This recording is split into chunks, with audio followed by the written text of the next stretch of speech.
ሰላም ውድ የዘ ሰክሬት ትሬኒንግ ኢንስቲትዩት ተማሪዎች ሰላም ለእናንተ ይሁን። እንዴት ናችሁ? ቸሬ ነኝ። ዛሬ የሚደንቅ ፕሮግራም ይዤላችሁ መጥቻለሁ። የዘ ሰክሬት መምህራን አንድ ላይ በመሆን ከ3 ሚሊዮን ብር በላይ የሆነ ስፖንሰር ለተማሪዎች አዘጋጅተዋል። ይሄን ስፖንሰር ምን አይነት ተማሪ ነው የሚጠቀመው፣ እንዴት ነውስ ማግኘት የሚቻለው የሚለውን ነገር ዲቴል አብራራላችሁ ነው ማለት ነው። እንደሚታወቀው የዘ ሰክሬት ትሬኒንግ ኢንስቲትዩት ፓኬጆች አሉት። የቱቶሪያል ቪዲዮ ፓኬጅ አለ፣ የኤግዛም ፓኬጆች አሉት።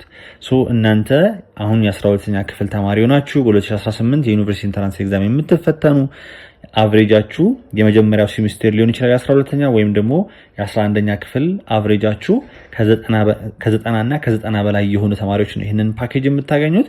ምን አይነት ፓኬጅ ነው የምታገኙት ስንል 3 አይነት ፓኬጆችን ነው የምታገኙት። ኤግዛም ናቸው፣ ግን ሶስቱም ኤግዛም ናቸው። ምን አይነት ኤግዛሞች ናቸው? አንደኛው ከ2003 እስከ 2016 ያለ የዩኒቨርሲቲ ኢንትራንስ ኤግዛም ጥያቄ በየዩኒቱ እየተከፋፈለ ታገኛላችሁ ማለት ነው። ሁለተኛው ደግሞ ዊክሊ ኤግዛም ነው የምታገኙት። ሶስተኛው ደግሞ ዘ ሰክሬት ፕሪ ኢንትራንስ ኤግዛም የሚባል ፓኬጅ አለ። ይሄንን ነው የምታገኙት። ምን አይነት ተማሪዎች ነው የምታገኙት? አቨሬጃችሁ ከ90 በላይ ለሆነ ተማሪዎች ማለት ነው። አቨሬጃችሁ ከ90 በላይ ለሆነ ተማሪዎች ከ3000 ያላነሰ ተማሪ ነው የምንቀበለው። እንዴት ነው 3 ሚሊዮን ሊሆን የቻለው ልትሉ ይችላላችሁ። አንድ ተማሪ ይሄንን 3 ፓኬጅ ለማግኘት 1200 ብር ነው የሚከፍለው።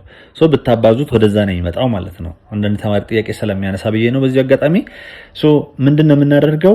የመጀመሪያ ፕሪንተራንስ ኤግዛም አለ አሁን ቅዳሜና እሁድ ማለት ነው። ይሄኛው ቅዳሜና እሁድ ፕሪንተራንስ ኤግዛም አለ። ይሄ ፕሪንተራንስ ኤግዛም ደግሞ የ2017 ነው መጀመሪያ የምንፈትናችሁ። ለምንድን ያስፈልገው መፈተኑ? ለእናንተ እስካሁን እየሄድኩ ያለበት መንገድ ምን ይመስላል፣ እንዴት ነው እያጠናው ያለሁት፣ ምን አይነት ቦታ ነው ክፍተት ያለኝ፣ የትኛውን ፖርሽን ነው በደንብ ያላየሁት ያላጠናሁት የሚለውን ነገር ራሳችሁን የምትገመግሙበት ነው ማለት ነው። ከዛ በኋላ ምንድነው የምናደርገው? ከሳምንት በኋላ ይሄ ቅዳሜና እሁድ የመጀመሪያ ፕሪንተራንስ ኤግዛም ትፈተናላችሁ። ከሳምንት በኋላ ደግሞ ምንድነው የምናደርገው? በየቀኑ 50 ዩኒቨርሲቲ ኢንትራንስ ኤግዛም ጥያቄ ትሰራላችሁ። የእናንተን ፕሮግራም በማይጥስ መንገድ ማለት ነው። ቀን የፈለጋችሁን ታነባላችሁ፣ ማታ የፈለጋችሁን ታነባላችሁ። ግን ልትተኙ ስትሉ እነዚህን 50 ጥያቄዎች ሰርታችሁ ነው የምትተኙት።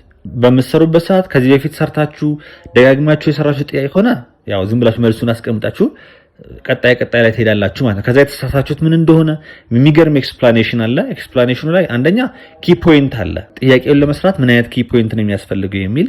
ሁለተኛ ደግሞ ማብራሪያ አለው።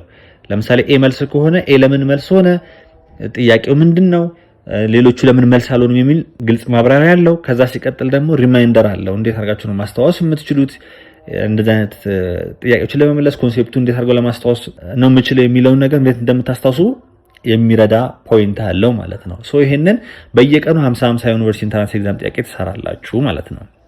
የመጀመሪያ ፕሪ ኢንትራንስ ኤግዛም ቅዳሜና እሁድ ወስዳችሁ ከዛ በሳምንቱ ከሳምንት በኋላ ከሰኞ ጀምሮ በቀን 50 ጥያቄ ሰራላችሁ። ከዛስ ዊክሊ ኤግዛም ደግሞ አላችሁ። ዊክሊ ኤግዛሙ ግን ከዚህ በፊት ያላያችሁ ጥያቄ ነው። ኮምፒተንሲ ቤዝድ ያደረገ ጥያቄ ነው የምናወጣላችሁ። እሱን ደግሞ ተፈተናላችሁ፣ ራሳችሁን ታያታላችሁ ማለት ነው። ከዛስ በየ2 ሳምንቱ ደግሞ ሁለተኛ ፕሪንተራንስ፣ ሶስተኛ ፕሪንተራንስ፣ አራተኛ ፕሪንተራንስ እያደረገ ይሄዳል። በዚህ መንገድ ምንም አናስቀርም፣ ሁሉን ነገር ከቨር እናደርጋለን ማለት ነው። ይሄንን ነው የምትጠቀሙት። ይሄንን ፓኬጅ እንዴት አድርገን ነው የምናገኘው? ኦሬዲ እኔ ስፖንሰር ከተደረጉት ውስጥ ነኝ፣ ውጤቴ ያሟላል ካላችሁ ምንድነው ማድረግ የሚጠበቀው ከናንተ? የትምህርት ቤት ማስረጃ ያስፈልጋል፣ ስማችሁን የሚገልጽ ውጤታችሁን የሚገልጽ ማለት ነው። ካርዳችሁ ላይ ምናልባት በመጀመሪያው ገጽ ላይ ስም ሊኖር ይችላል፣ በሁለተኛው ገጽ ላይ ደግሞ ውጤት ሊኖር ይችላል። ሁለቱንም ፎቶ አንስታችሁ መርጅ ታረጉታላችሁ። ጎግል ላይ መርጅ ማድረጊያ አፕሊኬሽን ታገኛላችሁ። መርጅ አድርጋችሁ እሱን ሞባይል አፕሊኬሽናችን ላይ ነው የምትልኩልን።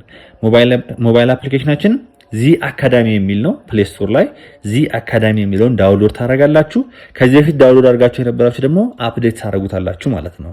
ከዛ በኋላ ለመጀመሪያ ጊዜ እኛን አፕሊኬሽን ዳውንሎድ እያደረጋችሁ ያላችሁ ተማሪዎች መጀመሪያ ሬጂስተር ታረጋላችሁ። ሁለተኛ ላይ ደግሞ ሎጊን ብላችሁ ትገባላችሁ ማለት ነው። ሬጂስተር እንዳደረጋችሁ ሎጊን ፔጅ ይመጣላችኋል። ሎጊን ፔጁ ላይ ሬጂስተር ስታደርጉ ያስገባችሁለትን ስልክና ፓስወርድ ነው እዚህ ላይ የምታስገቡት። አሁን ወደ ውስጥ ያስገባችኋል። ከገባችሁ በኋላ ፕራይሲንግ የሚል አለ። ፕራይሲንግ የሚለውን ትጫኑና ፕራይሲንግ የሚለው ከገባችሁ በኋላ ኦል ኤግዛም ፓኬጅ የሚል አለ። ባይናው ትሉታላችሁ። ከዛ በኋላ ኮንፊርም ታደርጋላችሁ። ባንክ ኔም ጻፉ ይላችኋል። ባንክ ኔም ሲቢኢ ብላችሁ ትጽፋላችሁ። ከዛ አፕሎድ ስክሪንሾት ይላችኋል። ስክሪንሾቱን አፕሎድ ታደርጋላችሁ።